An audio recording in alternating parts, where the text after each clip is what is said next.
Şübhachalik haqida qissan nomli asardagi oldin 24 botirlarninki payg'ambarsi taratibi va ularning nima sababdan o'lib ketganligi nurg'unlabek so'rab ketgan tonlar buyuk musobaqada bir xil yig'inchoqlab bir xil devatman shuning uchun mazmun yurak berib buni saqlab olishni unutib qolmanglar keyinchi lozim bo'ldi. Birinchisi Janki birinchi botir Lü Fengshan. Bu 37 yoshida Sao tarafidan yengilib shu yerda o'ldirib etildi. İkincisi Zhao Yun, Changshanlik Zhao Zilong 72 yoshida uyida qerib shu kasalliklarni alam büyütüdü.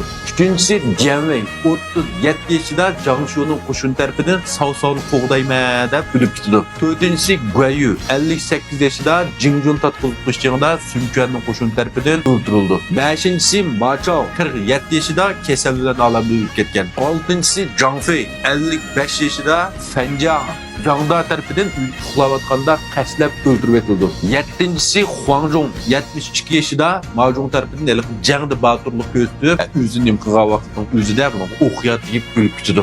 8-si Sao'ning yo'lboshlig'ini Shu Chu 57 yoshida o'lik kasalliklar alam o'tdi. 9-si Kichik To'kar Sunsi 26 yoshida Jangdongda qaslanib o'lib ketdi. 10-si Taishisi 41 yoshida jangda yorinib keyin kasalliklar alam o'tdi. 11-si Shahudin 50 yoshida kasallar shu qerib alam o'tdi. 12-si Shahuyan bu 50 yoshida Huang Zhong tarafidan tanishildi. 13-si Zhang Liao 53 yoshida kasallar alam o'tdi. 14-si Zhang He 60 yoshida jangda o'qiyat tegib alam o'tdi. 15-si Shu Huang 55 yoshida kasallar alam o'tgan. 16-si Pang De 49 yoshida Guan Yu tarafidan o'ldirilgan. 17-si Gan Ning 51 yoshida daraxt tuyida o'ltirib tuksiz yurak kasali qo'zg'alib qolgan mashinada o'lib ketgan. 18-si Zhou Tai 54 yoshida kasallar alamda o'tgan. 19-si Wei Yan 43 yoshida Ma Dai tarafidan o'ldirilgan. 20-si Zhang Shu 35 yoshida Shimol Yurish qilish jangida alamda o'tgan. 21-si Wen Zhou